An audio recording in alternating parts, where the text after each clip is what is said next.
Saat diam menjadi ladang pikiran, kamu pernah merasakan momen di mana kamu tidak sedang berbicara dengan siapapun, tidak sedang sibuk melakukan sesuatu, tapi pikiranmu justru bekerja lebih keras dari biasanya. Kamu diam, tapi dalam kepala seperti ada 1000 suara yang saling bertabrakan. Mengulang percakapan yang sudah terjadi, membayangkan skenario yang belum tentu datang, mengkritik diri sendiri, menganalisis masa lalu, dan merancang masa depan dalam waktu yang bersamaan. Kalau kamu sedang mengalami fase seperti ini, kamu perlu tahu satu hal penting, kamu tidak sendirian. Dan kamu tidak salah, kamu menonton video ini bukan kebetulan. Ada alasan mengapa kamu mengetuk layar, membaca judul ini, dan memutuskan untuk bertahan beberapa detik lebih lama. Mungkin karena kamu lelah memikirkan terlalu banyak hal yang tak bisa kamu jelaskan. Atau mungkin karena kamu mencari sesuatu yang lebih tenang daripada keramaian di kepala sendiri. Dan izinkan aku berkata sejak awal, bukan kamu yang bermasalah. Tapi kamu sedang menjalani proses yang tidak banyak orang berani hadapi. Bagian ini akan kita gunakan sebagai pijakan awal. Tempat untuk mengenali apa yang sebenarnya sedang terjadi dalam diam kita. Karena seringkali, yang membuat kita kelelahan bukan dunia luar, tapi bagaimana kita memperlakukan dunia dalam. Diam bukan hal yang sepele. Ia bisa menjadi ruang yang paling bising jika tidak kita sadari. Banyak orang berpikir bahwa diam adalah ketenangan, tapi nyatanya, dalam keheningan justru banyak dari kita menghadapi badai pikiran yang tak selesai-selesai. Coba kamu perhatikan, saat kamu duduk sendiri tanpa distraksi, apa yang muncul lebih dulu? Apakah perasaan tidak nyaman? Apakah ingatan tertentu? Atau justru muncul perasaan bersalah yang tidak kamu pahami asalnya? Inilah kenapa diam sering terasa berat. Karena diam membuat kita berhadapan langsung dengan isi kepala. Dan isi kepala kita tidak selalu ramah. Tapi kamu tidak perlu panik. Kita bisa belajar untuk tidak menolak kondisi itu, tapi memahaminya. Dan ketika kamu mulai mengamati, kamu akan mulai menyadari bahwa banyak dari suara di kepalamu sebenarnya bukan kamu. Mereka hanyalah hasil dari pengalaman, trauma yang belum disadari, atau kekhawatiran yang belum sempat dibicarakan. Ketika kamu diam dan pikiranmu mulai bergerak, itu bukan tanda kelemahan. Itu justru tanda bahwa kamu sedang menjalani proses pembersihan batin. Pikiranmu sedang menunjukkan hal-hal yang butuh perhatian. Tapi sayangnya, selama ini kita diajari untuk lari dari itu. Kita disibukkan agar tidak punya waktu untuk duduk diam dan menghadapinya. Padahal justru di sanalah tempat kita bisa benar-benar mengenal diri sendiri. Saat kita berhenti bereaksi, dan mulai mengamati. Tapi ada jebakan yang seringkali muncul dalam proses ini. Kita mengira bahwa isi pikiran adalah kebenaran. Kita percaya semua kekhawatiran adalah tanda nyata bahwa sesuatu buruk akan terjadi. Kita percaya bahwa semua kritik dalam kepala adalah cerminan siapa diri kita. Padahal tidak semua pikiran itu fakta. Dan tugas kita bukan melawan atau menenggelamkan pikiran-pikiran itu, tapi menempatkannya di posisi yang tepat. Kita perlu belajar melihat pikiran seperti awan. Ia datang dan pergi, terkadang gelap, terkadang terang, tapi kita bukan awannya. Kita adalah langit yang mengamati. Ketika kamu mulai paham ini, kamu akan sadar bahwa diam tidak lagi menakutkan. Ia menjadi tempat untuk pulang, tempat untuk melihat dengan jernih. Dan disinilah awal dari pengendalian diri yang sejati. Sekarang aku ingin mengajakmu untuk duduk sejenak bersama pertanyaan ini, jika kamu bisa melihat semua pikiranmu seperti orang asing yang sedang bicara padamu, apakah kamu akan percaya semua yang mereka katakan? Pertanyaan ini bukan untuk dijawab buru-buru, tapi untuk direnungi perlahan. Karena itulah yang akan kita bahas lebih dalam di bagian berikutnya. Kita akan membedah mengapa kepala bisa begitu berisik ketika tubuh diam, dan bagaimana cara menyelamatkan diri dari kebisingan batin tanpa harus lari atau mengalihkan. Tapi sebelum masuk ke sana, aku ingin kamu sadar satu hal, jika kamu sering merasa penuh pikiran di tengah diam, bukan berarti kamu lemah. Bisa jadi kamu justru memiliki kedalaman berpikir yang tidak semua orang miliki. Hanya saja, belum ada cukup ruang untuk kamu mengarahkan kedalaman itu dengan sehat. Dan video ini, semoga bisa jadi ruang awalmu. Sekarang, mari kita lanjut ke bagian kedua. Kita akan belajar bagaimana diam yang selama ini terasa menyesakkan, bisa berubah menjadi cermin yang membantu kita memahami diri lebih dalam. Jangan buru-buru meninggalkan videonya, karena penjelasan selanjutnya mungkin akan membantu kamu memahami isi kepala dengan cara yang lebih jernih dan tenang. Bagaimana rasanya bercermin? Mudah bagi sebagian orang, tapi sulit bagi banyak lainnya. Karena cermin bukan hanya menampilkan wajah luar, ia menampilkan segala sesuatu yang tak bisa kita bohongi. Dan itulah kenapa diam itu berat. Karena diam adalah cermin, dan tidak semua orang siap melihat bayangannya sendiri. Kalau kamu sering merasa terganggu saat sedang diam, kalau kamu merasa resah hanya karena sendirian dalam keheningan, itu bukan karena kamu lemah, melainkan karena kamu sedang melihat bayangan yang selama ini tidak sempat kamu hadapi. Diam, dalam bentuk terdalamnya, adalah undangan untuk bercermin. Tanpa kosmetik, tanpa filter, tanpa gangguan layar dan suara dari luar. Dan banyak orang tidak tahan. Mereka akan buru-buru membuka ponsel, menyalakan musik, menonton video, mengisi waktu. Bukan karena mereka suka, tapi karena mereka takut hening. Karena mereka tahu, dalam hening, apa yang selama ini disembunyikan akan muncul ke permukaan. Ketika tubuh berhenti bergerak, isi kepala justru mulai bekerja. Dan kadang-kadang, kepala kita bekerja bukan untuk mencari jawaban, tapi untuk menyimpan semua hal yang belum sempat dibereskan. Mari kita pelan-pelan masuk lebih dalam. Saat kamu diam, kamu tidak hanya mendengar suara luar. Kamu mulai mendengar suara batinmu sendiri. Dan suara batin itu, kadang penuh tanya, kadang penuh luka, kadang hanya ingin didengar, tapi selama ini tak diberi ruang. Disinilah letak paradoksnya. Semakin kita menghindari diam, semakin kita mengabaikan diri sendiri. Padahal, semua yang sedang kamu pikirkan dalam diam itu, bukan datang untuk menghukummu, ia datang untuk kamu pahami. Ketika kamu merasa cemas saat sendirian, kemungkinan besar kamu sedang berada dalam ruangan penuh kenangan dan beban yang belum kamu akui.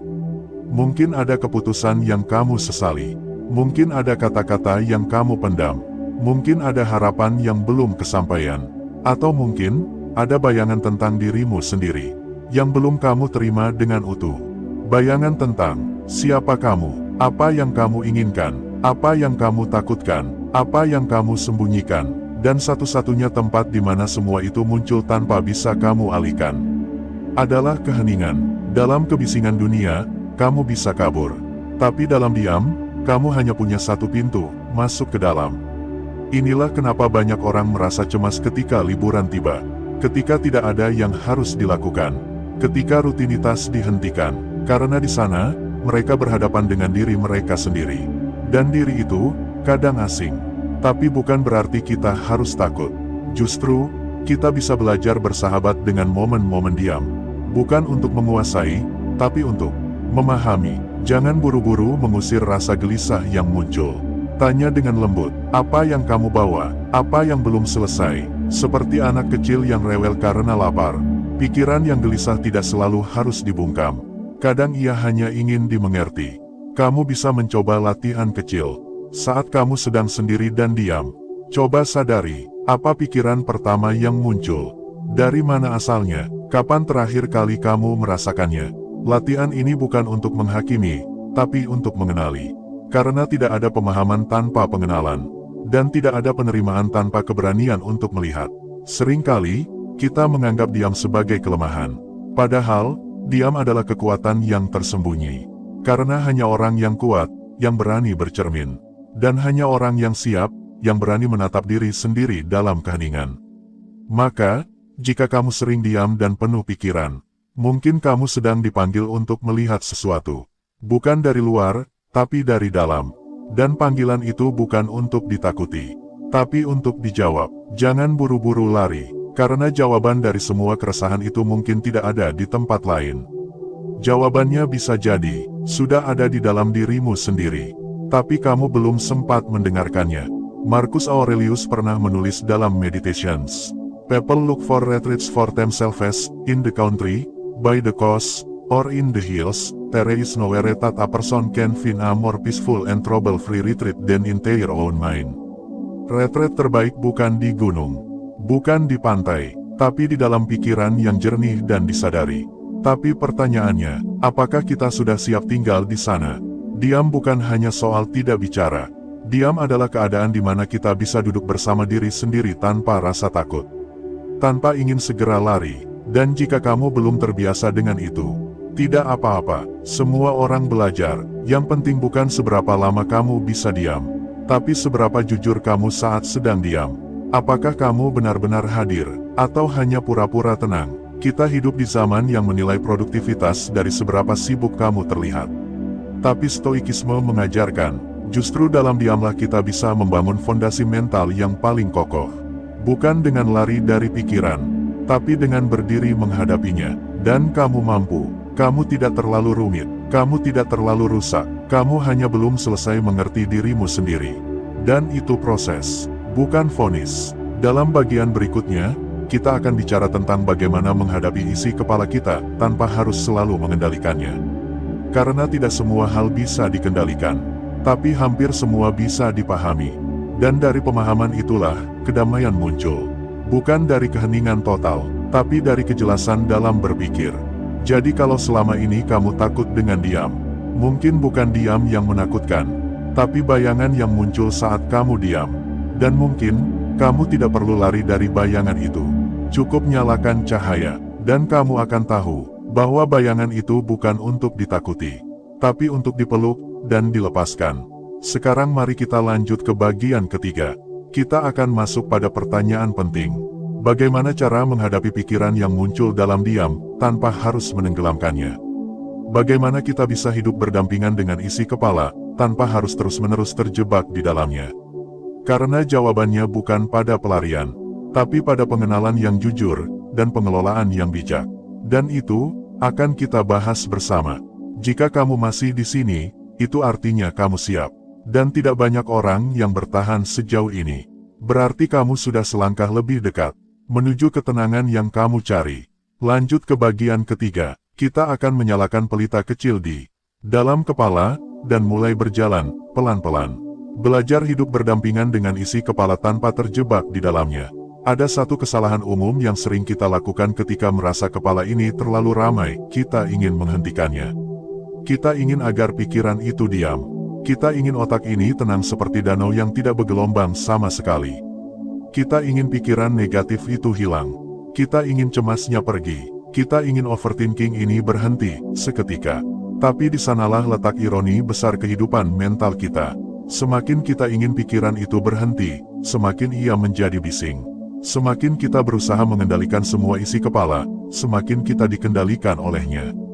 Dan di titik ini, kita perlu belajar hal yang jauh lebih penting daripada sekadar menenangkan pikiran. Kita perlu belajar hidup berdampingan dengan pikiran, bukan hidup di bawah kuasanya. Kamu bukan isi kepalamu, kamu adalah kesadaran yang mampu mengamati semua isi kepala itu. Dan semakin kamu mengenali bahwa kamu bukan pikiranmu, semakin kamu tidak akan panik ketika pikiran-pikiran itu muncul. Coba bayangkan kamu sedang duduk di pinggir jalan, lalu ada mobil-mobil melintas di depanmu. Apakah kamu harus mengejar setiap mobil yang lewat? Tentu tidak. Begitu juga dengan pikiran. Ketika kamu duduk diam dan ada pikiran muncul, itu bukan panggilan untuk kamu kejar, tapi sekadar kendaraan mental yang lewat di depanmu. Kamu boleh memilih untuk sekadar mengamati, boleh memilih untuk melepaskan, karena tidak semua yang muncul perlu kamu tanggapi. Dan ini bukan bentuk pelarian, justru ini bentuk dari kendali diri yang sejati. Banyak orang salah kaprah bahwa menjadi kuat artinya mampu berpikir keras setiap saat. Padahal menjadi kuat seringkali berarti mampu membiarkan pikiran lewat tanpa harus memberi reaksi berlebihan. Disinilah Stoikisme memberikan jawaban yang bijak. Marcus Aurelius, kaisar yang juga filsuf, pernah menulis, "You don't have to turn this into something. It doesn't have to upset you." Artinya, tidak semua hal harus kamu ubah menjadi masalah. Tidak semua pikiran harus kamu percaya. Tidak semua keresahan harus kamu ikuti. Ketika kamu diam, dan isi kepala mulai bermunculan, disitulah kamu sedang diberi kesempatan untuk berlatih. Berlatih membedakan mana pikiran yang layak diikuti, dan mana yang cukup diakui lalu dilepas. Masalahnya, kita sering punya dorongan untuk memproses semuanya. Setiap kekhawatiran langsung dianalisis. Setiap ingatan langsung dikaitkan dengan masa kini. Setiap skenario masa depan langsung kita percaya seolah-olah sudah terjadi. Padahal, tidak semua pikiran adalah kebenaran. Tidak semua pikiran adalah realita. Pikiran kita sering membesar-besarkan sesuatu. Karena otak kita bukan dirancang untuk membuat kita bahagia, tapi untuk membuat kita selamat. Dan agar kita selamat, otak akan selalu mencari potensi ancaman, bahkan ketika ancaman itu tidak nyata. Inilah kenapa saat kita diam, otak mulai memunculkan hal-hal yang membuat kita waspada. Tapi tugas kita bukan untuk percaya pada semua alarm yang berbunyi, melainkan untuk memeriksa, apakah alarm ini valid, atau hanya kebisingan dalam kepala. Lalu bagaimana caranya agar kita tidak terjebak di dalamnya? Langkah pertama adalah, berhenti melawan pikiran. Karena semakin kamu melawan, semakin kuat ia melawan balik. Dan ini bukan hanya metafora. Ada riset psikologi yang menunjukkan bahwa upaya menekan pikiran tertentu justru membuatnya semakin aktif. Contohnya sederhana, kalau kamu disuruh untuk jangan membayangkan beruang putih selama 1 menit, pikiranmu justru akan terus menampilkan gambaran beruang putih. Ini disebut white bear problem dalam psikologi. Artinya, apa yang kamu tolak secara sadar akan muncul lebih kuat di bawah sadar. Jadi, bagaimana caranya? Kita tidak menolak, kita tidak melawan, kita mengamati. Kamu duduk, kamu sadar, ketika ada pikiran datang, kamu berkata dalam hati, "Oh, ini pikiran tentang masa lalu. Oh, ini kekhawatiran tentang hari esok. Oh, ini suara yang mirip kritik dari masa kecil." Dan setelah kamu mengenali, kamu biarkan. Tidak kamu benci, tidak kamu ikuti. Kamu cukup menjadi ruang tempat pikiran itu lewat. Ini bukan hal yang instan. Ini butuh latihan. Tapi seperti otot, kemampuan ini bisa kamu latih setiap hari. Saat kamu menunggu, saat kamu duduk, saat kamu jalan sendiri. Jadikan momen itu sebagai ruang observasi. Coba ucapkan kalimat ini dalam batin. Aku sedang duduk, dan pikiranku sedang sibuk. Tapi aku bukan pikiranku. Aku adalah yang menyadarinya. Kalimat sederhana ini bisa mengubah cara kamu memandang seluruh pengalaman mentalmu. Kamu tidak harus menjadi hening total untuk merasa tenang. Karena tenang bukan berarti tidak ada suara. Tenang adalah bagaimana kamu bersikap terhadap suara-suara itu. Kita bisa saja sedang dikelilingi kekacauan, tapi tetap bisa bersikap jernih. Karena kejernihan tidak datang dari luar, tapi dari cara kita menanggapi. Begitu juga dengan diam. Diam yang penuh pikiran bukan sesuatu yang harus dimusuhi, melainkan sesuatu yang bisa menjadi ladang latihan mental. Setiap kali kamu diam dan pikiranmu mulai sibuk, kamu sedang diberi kesempatan untuk menyadari sesuatu yang mungkin selama ini kamu abaikan. Dan dengan menyadari, kamu sedang menyembuhkan. Pikiran yang muncul berulang bukan selalu tanda kamu lemah, tapi bisa jadi tanda bahwa ada bagian dari dirimu yang sedang butuh perhatian. Dan perhatian tidak sama dengan kepanikan. Perhatian tidak selalu berarti harus kamu jawab sekarang juga. Kadang cukup kamu lihat, kamu akui, dan kamu beri ruang. Dan pelan-pelan, ia akan kehilangan cengkeramannya. Bayangkan seperti ini, kamu sedang duduk di stasiun kereta. Kereta datang dan pergi. Kamu bisa memilih naik, atau duduk dan menunggu. Pikiran adalah kereta-kereta itu. Kamu tidak harus naik semuanya. Dan ketika kamu mulai bisa memilih, disitulah kamu mulai merdeka secara mental. Merdeka bukan berarti kosong pikiran. Merdeka adalah saat kamu tidak lagi dikuasai oleh isi pikiran. Kamu masih bisa punya kekhawatiran, masih bisa punya rasa takut, tapi kamu tidak lagi hidup di bawah bayangannya. Kamu tidak lagi reaktif. Kamu mulai bisa merespons dengan tenang. Dan ini, sahabatku, adalah kekuatan stoikisme yang sering dilupakan.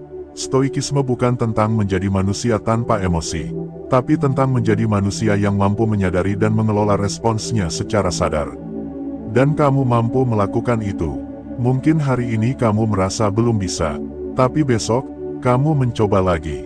Dan lusa, kamu mulai mengenali satu suara dalam kepala yang dulu kamu kira bagian dari dirimu. Padahal ia hanya sisa dari masa lalu.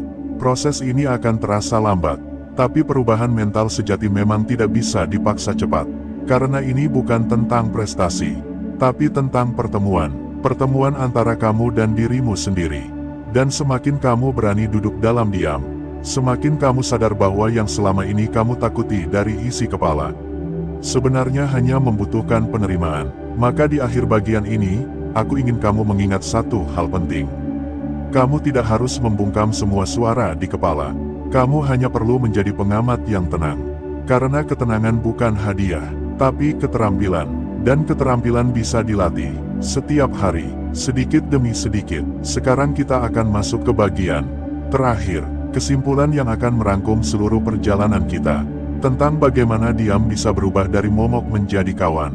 Dari tekanan menjadi kekuatan. Karena diam yang dulu kamu takuti, sebenarnya bisa menjadi rumah yang selama ini kamu cari. Lanjut ke kesimpulan, dan temukan makna di balik sunyi.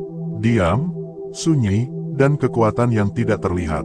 Mari kita duduk sejenak, tarik napas dalam, dan untuk kali ini, bukan untuk menenangkan pikiran, melainkan untuk menyadari betapa banyak hal yang telah kamu pahami, hanya dengan diam. Di 3 bagian sebelumnya, kita telah berjalan cukup jauh. Kita menyadari bahwa diam bukan sekadar tidak berbicara, bukan juga tanda bahwa seseorang baik-baik saja.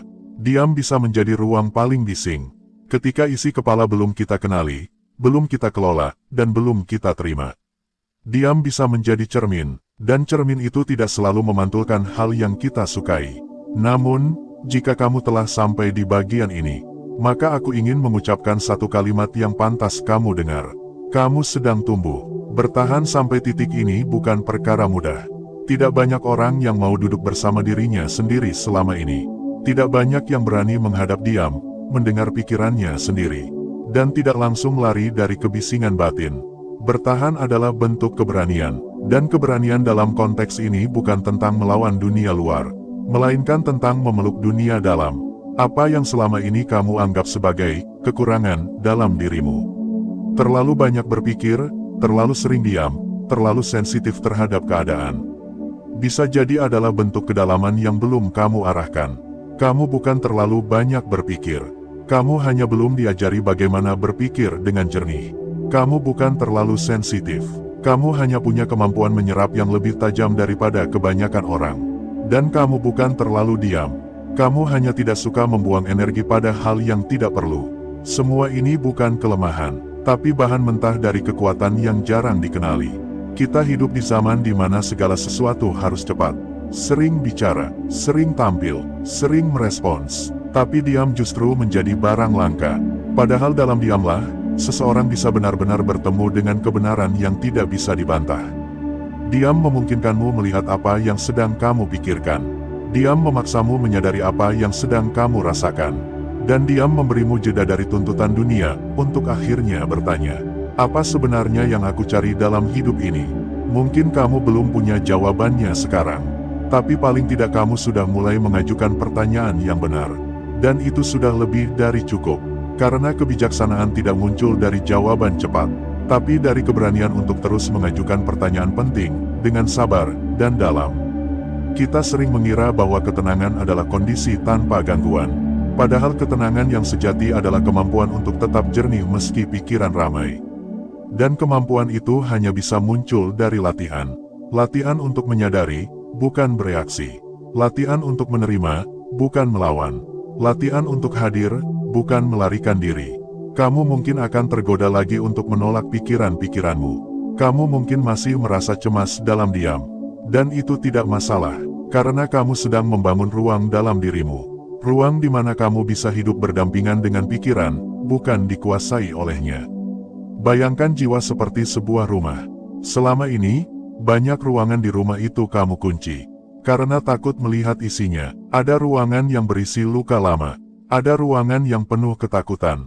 Ada juga ruangan yang berisi mimpi-mimpi yang sudah lama kamu kubur karena dianggap tidak mungkin. Tapi kini, kamu sudah mulai berani membuka pintu-pintu itu. Menyapu debunya, membuka jendela agar cahaya masuk. Dan pelan-pelan, kamu membuat rumah itu menjadi tempat tinggal yang layak untuk jiwa. Itulah yang sedang kamu lakukan saat ini. Dan proses itu tidak instan. Tidak akan selesai dalam satu malam. Tapi satu langkah kecil setiap harinya akan membuat perbedaan besar. Saat kamu sadar akan isi kepalamu, kamu mulai punya pilihan. Pilihan untuk tidak dikendalikan. Pilihan untuk tidak menanggapi semua yang muncul. Pilihan untuk memberi jeda sebelum merespons. Dan dari pilihan-pilihan kecil itu, lahirlah kendali diri. Sesuatu yang tidak bisa dibeli, tidak bisa diwariskan.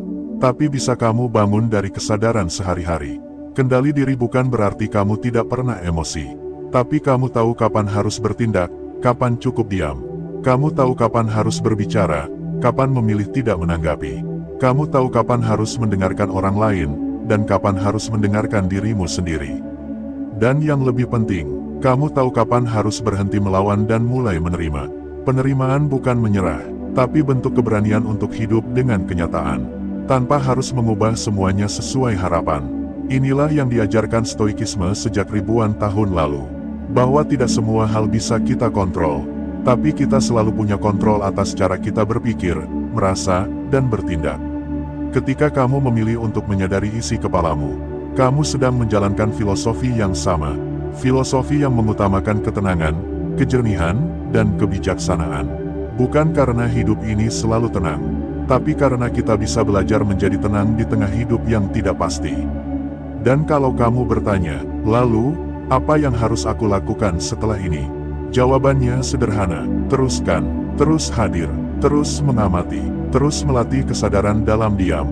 Luangkan waktu 10 menit setiap hari hanya untuk duduk sendiri, tanpa ponsel, tanpa gangguan. Biarkan semua pikiran datang dan pergi. Kalau ada yang berat, catat. Kalau ada yang samar, diamkan. Kalau ada yang mengganggu, amati saja.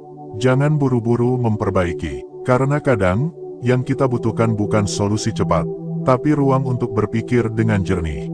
Ingat, ketenangan itu bukan hadiah dari luar, tapi buah dari kebiasaan kecil yang kita rawat dari dalam.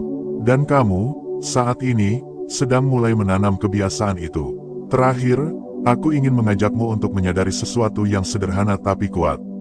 Kamu bukan satu-satunya orang yang sering diam tapi kepalanya ramai. Kamu bukan satu-satunya orang yang terlihat tenang, tapi pikirannya penuh.